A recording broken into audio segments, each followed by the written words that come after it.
Hi. Thanks, you guys. Great to be with you again like this. The comedian George Carlin once said that he was so shocked by what he found the day he entered this world that he couldn't speak for 2 years.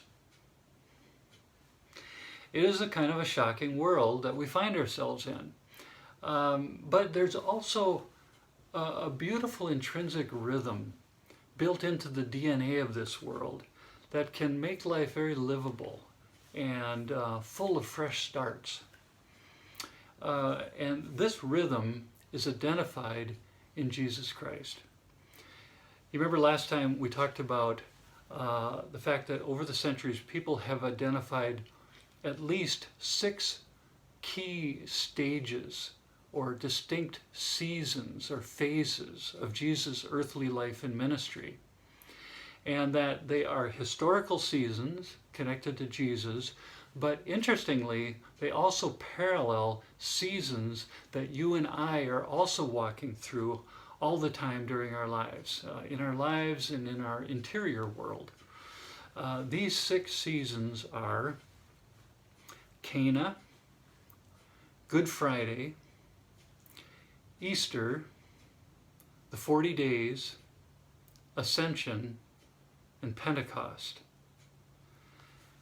Now, last time we talked about the dynamics available to us in the first 3 seasons that help us kind of move forward in our journey in life.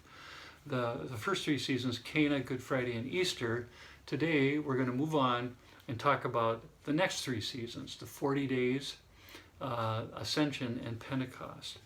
And you'll remember that I mentioned that the seasons that you and I are passing through, these 6 seasons, they're not entirely linear, meaning we don't move through each one distinctly and it's kind of once and we're done.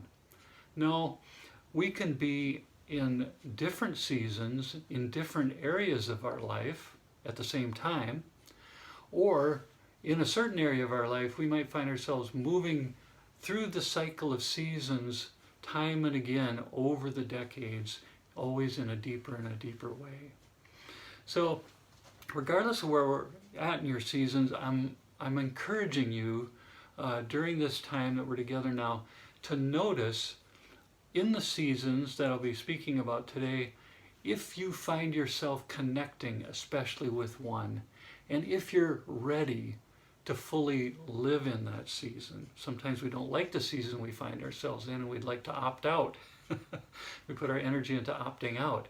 But can you relax with God in the season you find yourself and trust Him as your guide to move you through that season onto deeper and deeper life for yourself? So let's begin with the 40 days. Well, what do I mean by the 40 days? Well, in the Gospels, there is this 40-day period between the Ascension, between Easter, Jesus' resurrection, and Ascension. Okay, a 40-day period. And this time was especially important to the disciples as a time of adjusting to this new thing that Jesus had introduced through His resurrection. It was a time of reorienting themselves from the past toward the future. And it was a time of decision, too, for them to decide, are we going to cling to our old experience with God that we had here before Jesus was crucified and resurrected, or are we going to release the past to make ourselves free to live successfully into the future? And these are the dynamics for us also in our 40-day time of adjustment to the new thing God is offering us as a result of our losses in the past. A few years ago, my wife Jerry and I had the opportunity to travel to Florence, Italy. And while we were there, we saw Michelangelo's statue of the David. Now, Michelangelo created this amazing sculpture, the David, when Michelangelo was only 25 years old. The David is of the biblical figure David, King David, And Michelangelo captures him at the moment before David is going out to conquer Goliath.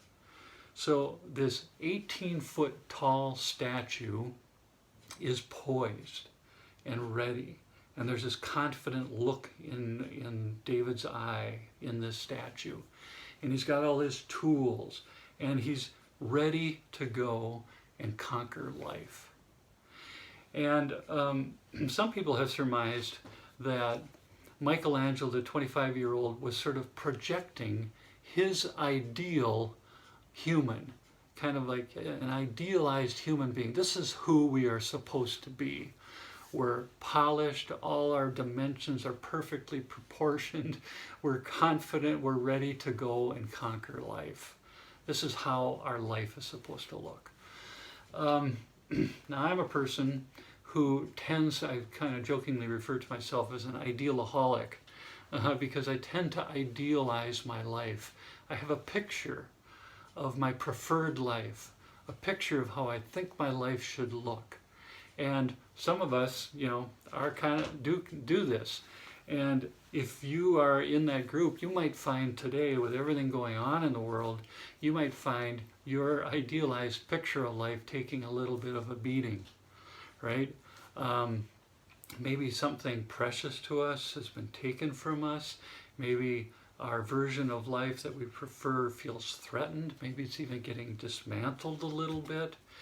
And in a time like this, one of the hardest decisions that we're faced with is, will I cling to my idea of how my life is supposed to look, or will I release that idea and relax down into my real life, the life that I actually have, the life that I've been given, and to be with God in my real life and allow God to be my guide forward in this season and through it and beyond, through succeeding seasons. Will I cling to the past, or will I release the past to make myself free for the future? These were kind of the questions and decisions and feelings the disciples were faced with too during their literal 40 days. In their 40 days, they were a little discombobulated. It's like Jesus had begun something in his Easter resurrection, but they couldn't fully comprehend it. And they seemed, at some points during their 40 days, pretty discouraged. And at one point, you remember in John 21, they decided, let's just forget all this that we can't fully understand, and let's just do something we're familiar with. Let's go fishing. So they went fishing. And you remember they stayed out all night. They didn't catch anything. They were kind of discouraged. In the morning, they heard a voice from the shore, and it was Jesus calling them. And the scriptures say this, and I want to read this to you briefly, because this is a central moment in the disciples' adjustment toward their future. It says this: when they so they responded to Jesus' voice on the shore. It says, when they got out on the land, they saw a charcoal fire, and with fish laid out on it, and bread. And Jesus said to them, bring some of the fish that you've just caught. Come, have some breakfast. Now, in this moment the disciples had with Jesus, there are embedded a few things that are really helpful to us in moving through our own season of adjustment and reorientation toward the new life we're being called toward. And I want to mention them briefly. 3. The first is to feel and mourn the thing that we've lost. To feel and mourn the thing we've lost. Someone has said, bitterness is grief that has not yet been mourned. Bitterness is grief that hasn't been mourned. So it's important to let ourselves fully feel our feelings about this change in our lives, the thing that we've lost in the past, the new thing we're being called to feel our feelings. And then second, to let God befriend us in our feelings. let God befriend us in our loss. Sometimes we experience a loss, but then we compound the pain of our loss by feeling that it's a proof, our loss is a proof that God has left us, or God doesn't care about us, or God is somehow disappointed in us. But no, we need to let Jesus do for us what he did for the disciples. We need to let him build us our fire of comfort and to offer us the food that we need to get through this time. And I'll just say this briefly. We let Jesus love us primarily by loving ourselves. You are God's primary incarnation of love to you. Hard to get your head around that, but you are God's primary incarnation of God's love to you. We let Jesus love us primarily by being good to ourselves, by speaking words of love and encouragement to ourselves. And finally, we stay present and attentive to the new thing that's trying to be born in us. You know, remember when Jesus took Peter aside later in that John 21 passage, and he said to him, Peter, feed my sheep, feed my sheep. What was he doing? First he comforted him and he fed him, and then he called him forward. So there is something new in us during our 40-day period that's trying to be born. It's trying to become forward. And we need to have courage to not camp out forever in our loss, but also to notice when there are inklings of this new life trying to be born in us.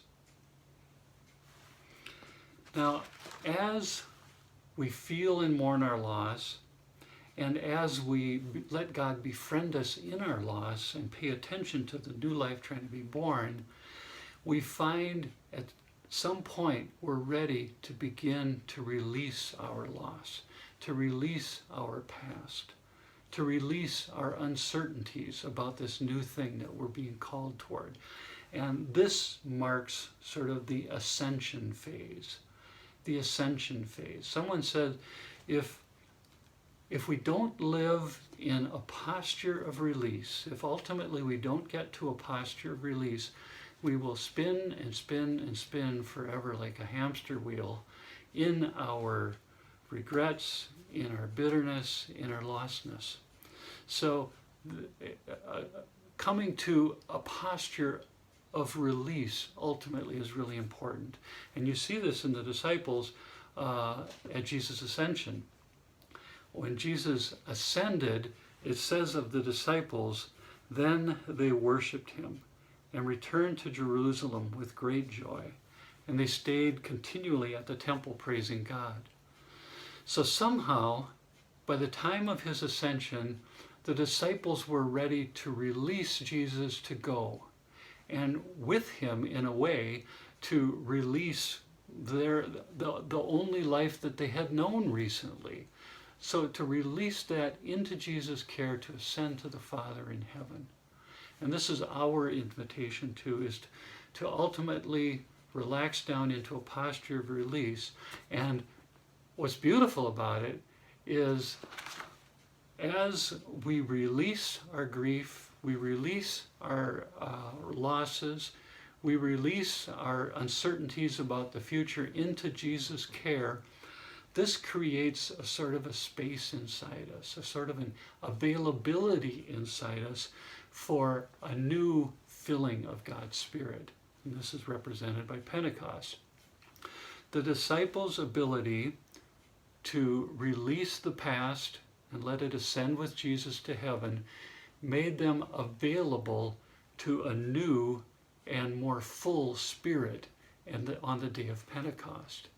And it was a spirit marked by optimism, a spirit marked by hope, a spirit marked by a sense, and this is where I want to kind of land now in this brief talk, a sense of an urge to bless the world. And there is this thing that happens as our spirits become more full with God's Spirit, is something that comes forward is this urge to bless, an urge to move away from, am I in this camp or that camp? Do I believe this precisely or that precisely? Do I agree with this group or that group? No, but it's kind of an urge to just be a presence of blessing across the spectrum. And so I would just encourage you to notice that right now. Where is your urge to bless at? And what opportunities are you being given? First, to bless yourself by being, your own best friend. And then where are your opportunities to be blessing in your family, in the community in which you live, and in the broader world? So if we can trust the wisdom, the beauty of these seasons that we're passing through, and try not to opt out of the season we find ourselves in, but live with God fully in this season, we are brought to a deeper and deeper place of contentment in ourselves and a kind of a reflection of God's life in ours.